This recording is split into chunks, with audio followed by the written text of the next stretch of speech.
Om Swastiastu. Salam sejahtera bagi kita semua dan salam harmoni.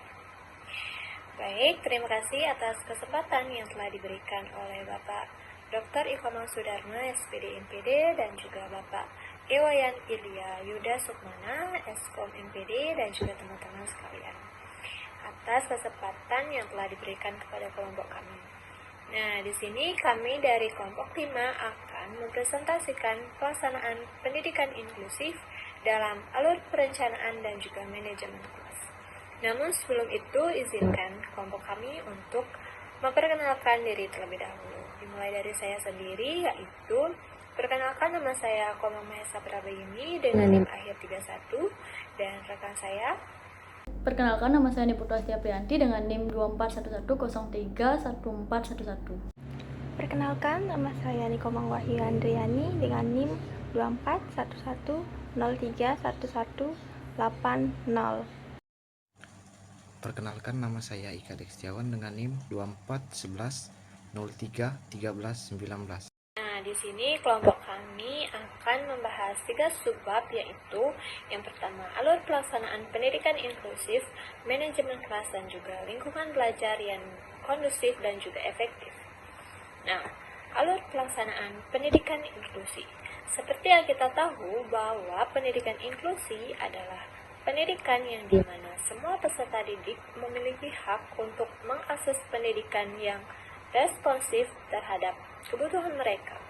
Nah, pendidikan inklusif adalah konsep yang dikembangkan dari hak fundamental ini dan dalam penanganannya membutuhkan praktik. Nah, pendidikan inklusi adalah suatu pendekatan dalam pendidikan yang bertujuan untuk memberikan kesempatan belajar kepada seluruh siswa, termasuk yang memiliki berkebutuhan khusus untuk mendapatkan hak yang sama, yaitu hak belajar dan juga mendapatkan pendidikan yang berkualitas terlepas dari latar belakang mereka, kemampuan dan juga kondisi fisik mereka.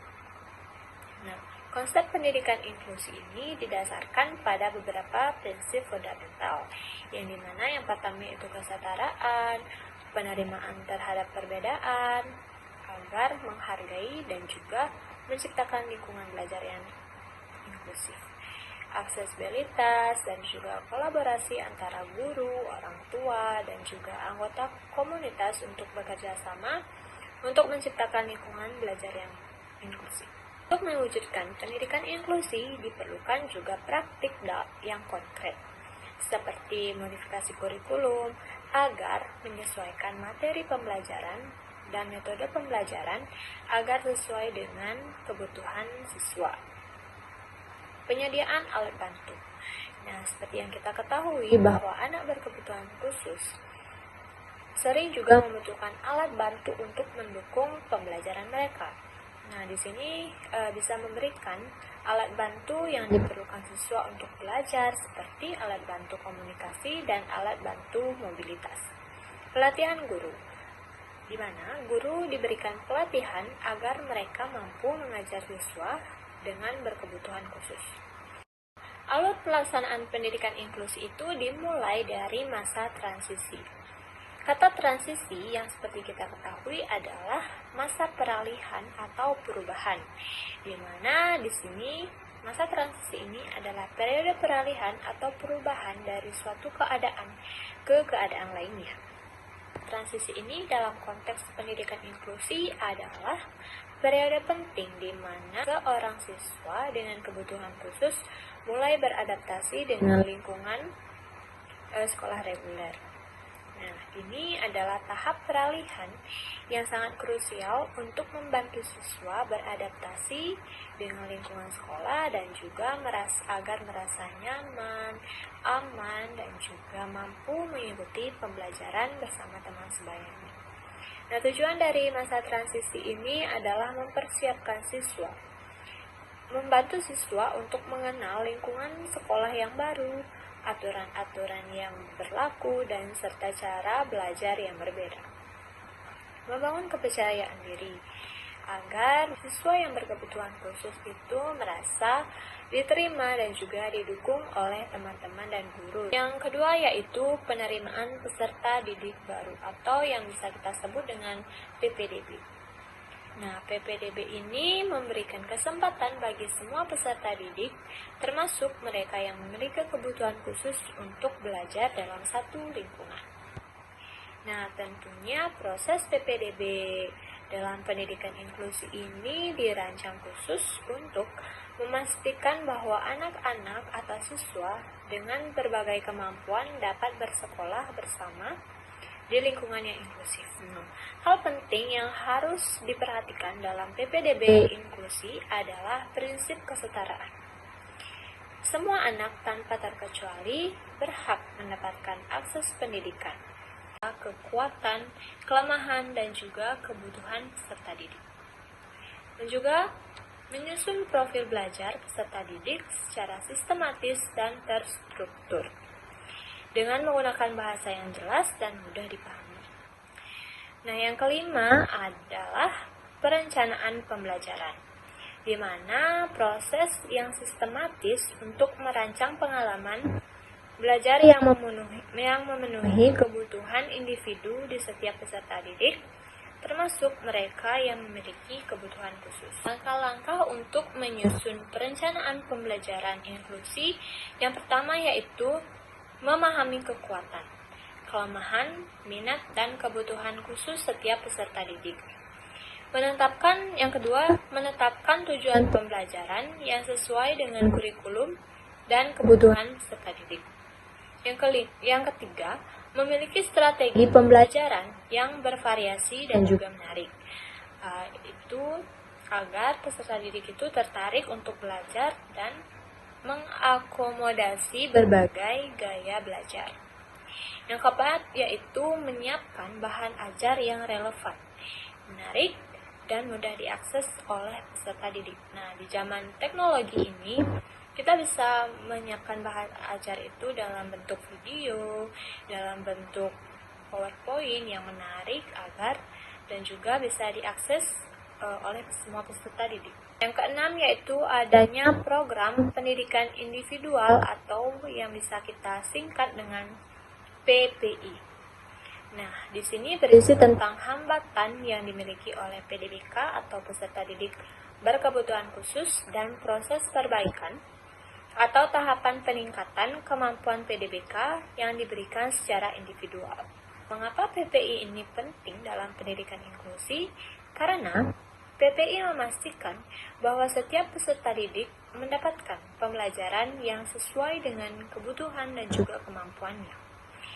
PPI memberikan akses yang sama terhadap pendidikan berkualitas bagi semua peserta didik tanpa terkecuali, termasuk mereka yang memiliki kebutuhan khusus. Dengan pembelajaran yang terstruktur, peserta didik dengan kebutuhan khusus dapat mencapai potensi belajar yang optimal.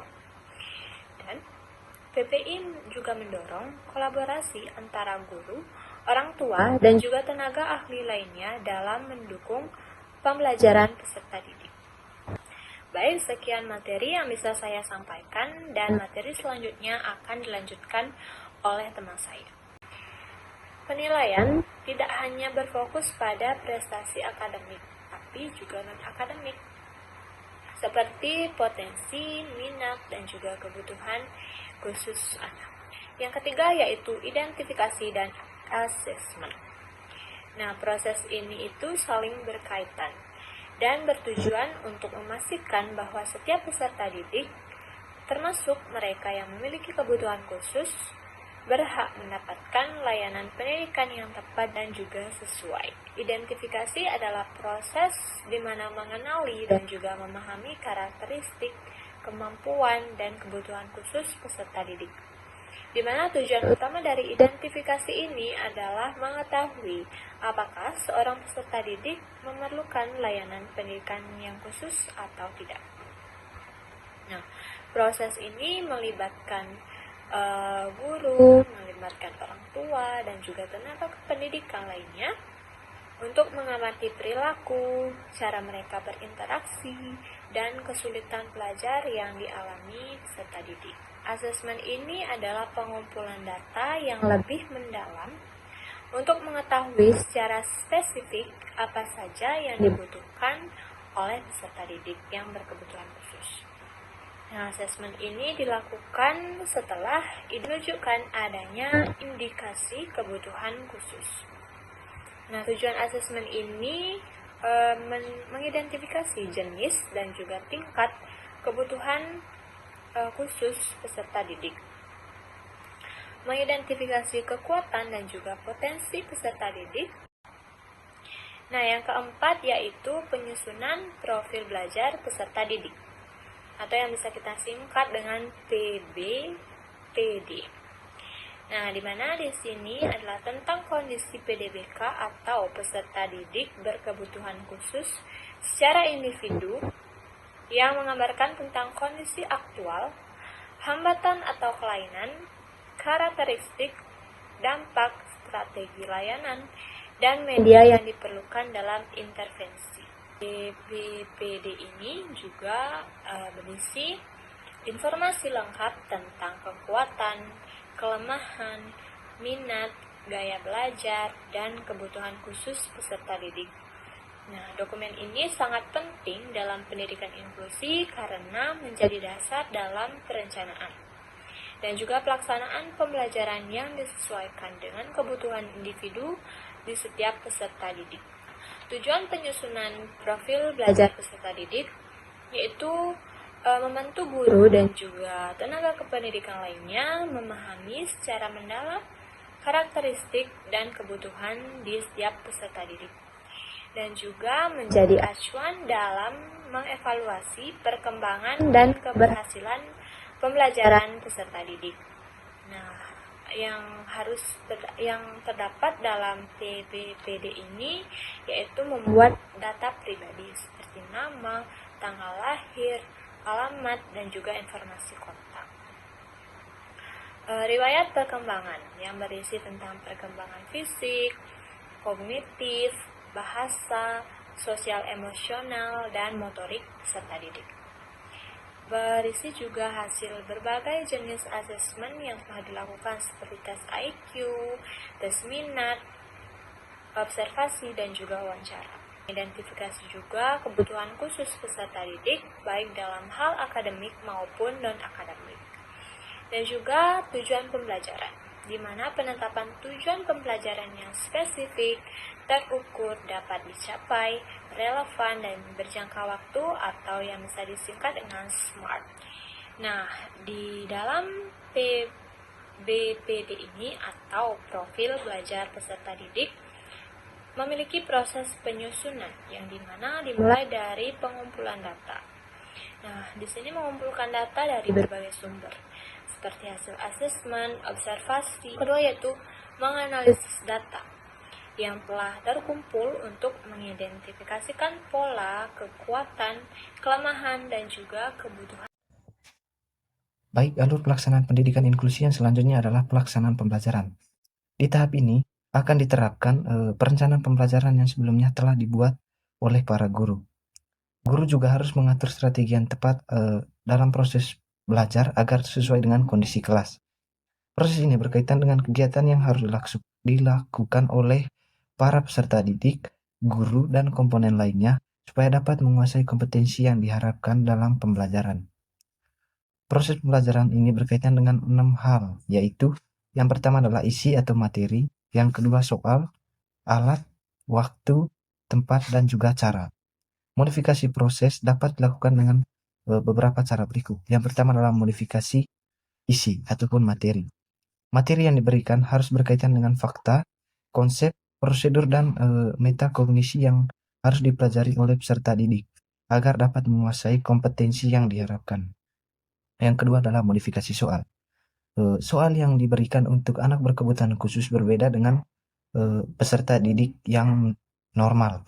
Kemudian soal yang diberikan itu disesuaikan dengan materi yang diajarkan untuk peserta didik berkebutuhan khusus dan pemberian tugas yang berbeda dari peserta didik lain. Yang kemudian memodifikasi alat. Penilaian dapat menggunakan alat khusus atau alat bantu bagi para peserta didik berkebutuhan khusus. Yang selanjutnya adalah modifikasi waktu, yaitu memberikan perpanjangan waktu, kemudian pemberian penjelasan atau pembelajaran khusus di luar jam belajar umum. Yang berikutnya yaitu modifikasi tempat.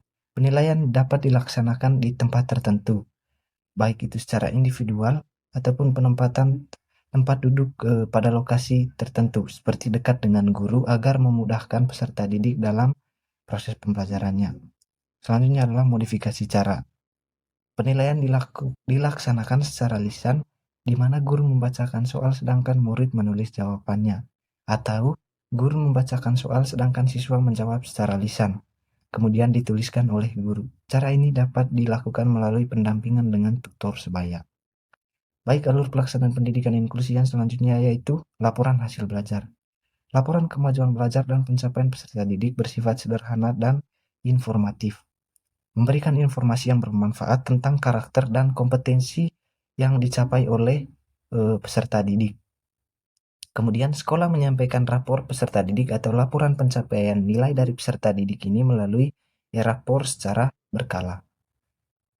Kenaikan kelas peserta didik berkebutuhan khusus dilakukan apabila sudah menuntaskan capaian belajar pada fase yang telah ditentukan oleh guru atau lintas fase sesuai dengan kemampuan peserta didik berkebutuhan khusus. Tujuan dari adanya laporan hasil belajar ini adalah sebagai dokumentasi atau mencatat perkembangan siswa dari waktu ke waktu. Kemudian memberikan informasi kepada orang tua, guru, dan pihak terkait lainnya tentang kemajuan siswa, anak, ataupun mengevaluasi efektivitas program pendidikan yang telah dilaksanakan. Kemudian, sekolah memiliki keleluasaan untuk menentukan kriteria kenaikan kelas dengan mempertimbangkan beberapa hal berikut. Yang pertama yaitu laporan kemajuan belajar, kemudian laporan pencapaian proyek atau kegiatan praktek, kemudian portofolio peserta didik, prestasi akademik maupun non-akademik, kegiatan ekstrakurikuler, ataupun penghargaan peserta didik dan juga tingkat kehadirannya. Kemudian, beberapa contoh indikator pencapaiannya yaitu mulai dari kognitif, yaitu mampu memahami konsep matematika dasar, membaca dengan lancar, dan menulis kalimat dengan lengkap. Kemudian yang kedua adalah afektif, yaitu mampu bekerja sama dengan teman sebaya, menunjukkan rasa percaya diri, dan mampu mengatur emosi. Kemudian yang ketiga, psikomotor, yaitu melaksanakan aktivitas fisik, menggunakan alat bantu, dan mampu mengekspresikan diri melalui seni.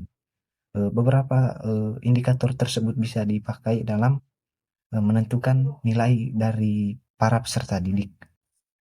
Materi selanjutnya di sini adalah manajemen kelas. Dalam pendidikan inklusi, manajemen kelas adalah suatu seni dan juga ilmu dalam menciptakan lingkungan belajar yang kondusif serta mendukung bagi para siswa, termasuk siswa berkebutuhan khusus. Kemudian, tujuan utama dari manajemen kelas inklusif adalah untuk memastikan bahwa semua siswa berpartisipasi aktif dalam proses belajar dan mencapai potensi maksimalnya. Kemudian beberapa faktor yang harus diperhatikan saat pengelolaan kelas inklusi, yaitu yang pertama adalah faktor mobilitas. Beberapa pengaturan kelas inklusi yang baik antara lain, yang pertama di sini menempatkan peserta didik dengan gangguan penglihatan dekat dengan papan tulis, kemudian menempatkan peserta didik dengan hambatan pendengaran di baris paling depan, kemudian menempatkan peserta didik dengan hambatan gerak di baris pinggir dekat pintu agar memudahkan mereka untuk keluar masuk ruangan kelas. Beberapa faktor lain seperti penggunaan alat bantu yang sesuai dengan kebutuhan khusus siswa agar memudahkan mereka dalam proses belajarnya. Serta guru juga harus bisa mengatur kelas yang kondusif agar para siswa nyaman saat melaksanakan proses pembelajaran. Kemudian faktor yang kedua adalah faktor interaksi teman kelas. Guru harus mampu mendorong teman-teman mereka untuk mendukung siswa berkebutuhan khusus berpartisipasi aktif dalam kelas. Baik, materi yang berikutnya yaitu upaya menciptakan lingkungan belajar yang kondusif dan efektif. Pendidikan inklusif menuntut lingkungan belajar yang tidak hanya secara fisik, tetapi juga sosial dan emosional, yang dapat mengakomodasi kebutuhan beragam dari siswa. Baik, untuk beberapa upaya yang dapat dilakukan oleh guru akan dijelaskan oleh teman saya. Untuk menciptakan lingkungan belajar yang kondusif dan efektif dapat dilakukan dengan cara yang pertama yaitu mengadaptasi ruang belajar fisik seperti yang pertama, aksesibilitas, yaitu memastikan semua area mudah dijangkau oleh semua siswa termasuk yang menggunakan kursi roda dan memiliki mobilitas gerak terbatas. Yang kedua, menyediakan peralatan bantu seperti menyediakan peralatan bantu dengar untuk mereka yang memiliki tunarungu dan juga kaca pembesar atau braille yang diperlukan oleh anak penderita tunanetra. Nah, selanjutnya yaitu tata ruang yang fleksibel, di mana kita harus bisa mengatur ruang kelas yang bisa diadaptasi sesuai dengan berbagai pembelajaran yang ada. Seperti semisal kita harus bisa menciptakan ruangan kelas yang mendukung proses pembelajaran untuk para tunanetra, tunarungu, dan penyandang kelainan lainnya. Selanjutnya yaitu dengan mengadakan kurikulum yang inklusif seperti differentiated instruction, yaitu sesuaikan materi dengan metode pembelajaran dan kebutuhan dan gaya belajar masing-masing siswa. Seperti siswa dengan kebutuhan tunarungu dapat diajarkan dengan bahasa isyarat dan untuk tunanetra dapat digunakan kaca pembesar atau braille dalam membantu mereka belajar. Selanjutnya yaitu akses terhadap teknologi, di mana memanfaatkan teknologi asistif untuk membantu siswa dengan disabilitas belajar seperti penggunaan komputer, tablet, dan juga alat baca yang ada di aplikasi. Selanjutnya yaitu dengan pembelajaran kooperatif, di mana siswa didorong untuk bekerja sama secara kelompok heterogen atau kelompok dengan latar belakang yang berbeda, gaya belajar yang berbeda untuk saling membantu dan belajar satu sama lain. Nah, dalam menciptakan lingkungan yang kondusif dan efektif dalam sekolah inklusi, guru memiliki peran yang krusial. Yang pertama yaitu, guru harus mengetahui tentang kebutuhan khusus yang dimiliki oleh siswa. Guru perlu memahami berbagai jenis disabilitas dan cara mendukung siswa dengan kebutuhan khusus.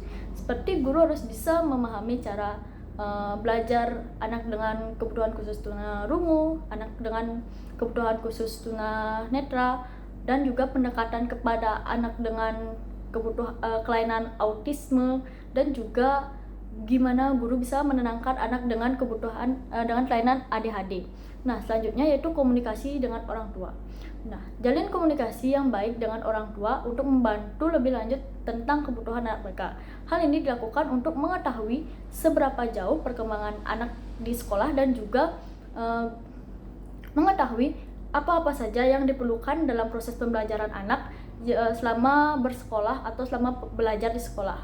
Yang terakhir yaitu pelatihan berkelanjutan, di mana guru perlu mengikuti pelatihan secara berkala untuk meningkatkan kompetensi dalam mengajar siswa dengan kebutuhan khusus. Nah, di mana seperti yang kita ketahui, mengajar anak dengan kebutuhan khusus itu sangatlah susah, di mana anak dengan kebutuhan khusus biasanya sulit dalam berkomunikasi, memiliki kesulitan dalam berinteraksi dan juga bersosialisasi, serta mereka juga cenderung memiliki kesulitan dalam mengontrol emosi mereka. Nah, di sini guru harus selalu melakukan pelatihan untuk bisa lebih meningkatkan kemampuannya dalam menangani hal-hal tersebut. Suasana inklusi adalah lingkungan belajar yang menerima, menghargai, dan mendukung semua siswa tanpa memandang latar belakang, kemampuan, atau perbedaan. Berikut ini beberapa cara agar membangun suasana yang inklusi. Yang pertama ada toleransi dan respect. Menciptakan kelas yang penuh toleransi dan menghormati, di mana semua siswa merasa dihargai dan diterima apapun perbedaan mereka, baik dari segi budaya, kemampuan, atau latar belakang. Yang kedua, model peran yang positif. Guru dan staf sekolah berperan sebagai teladan dalam menunjukkan sikap inklusif. Dengan memberikan contoh nyata, mereka dapat mengajarkan siswa untuk menghargai perbedaan dan berinteraksi dengan penuh respek. Yang ketiga, dukungan sosial emosional. Membantu siswa mengembangkan keterampilan sosial emosional yang diperlukan dalam interaksi sehari-hari, yang mencangkup kemampuan berkomunikasi, memahami perasaan orang lain, serta membangun hubungan sehat dan empatik antara teman sebaya. Keterlibatan semua pihak. Untuk menciptakan lingkungan pendidikan yang inklusif dan mendukung perkembangan siswa secara menyeluruh, Keterlibatan berbagai pihak sangat penting, dengan cara melakukan langkah-langkah sebagai berikut. Yang pertama, bekerja sama dengan terapis. Bekerja sama dengan terapis memberikan dukungan tambahan bagi siswa yang membutuhkan. Kolaborasi ini penting untuk memenuhi kebutuhan individu siswa dan membantu mereka mengembangkan potensi terbaiknya. Yang kedua, kesempatan bagi siswa untuk memberikan masukan. Berikan kesempatan kepada siswa untuk memberikan masukan tentang lingkungan belajar mereka. Dengan mendengarkan suara siswa, kita dapat menciptakan suasana belajar yang lebih kondusif dan sesuai kebutuhan mereka. Yang ketiga, perlibatkan seluruh komunitas sekolah. Libatkan seluruh komunitas sekolah termasuk staf, orang tua, dan siswa dalam menciptakan lingkungan yang inklusif. Dengan melibatkan semua pihak, kita dapat membangun ekosistem pendidikan yang saling mendukung dan menghargai keberagaman. Dari materi ini dapat kami simpulkan, pendidikan inklusif bukan hanya tentang penempatan siswa dengan kebutuhan khusus di kelas reguler, tetapi juga tentang menciptakan lingkungan belajar yang mendukung keberagaman dan memaksimalkan potensi setiap siswa, memberikan kesempatan yang sama bagi semua siswa.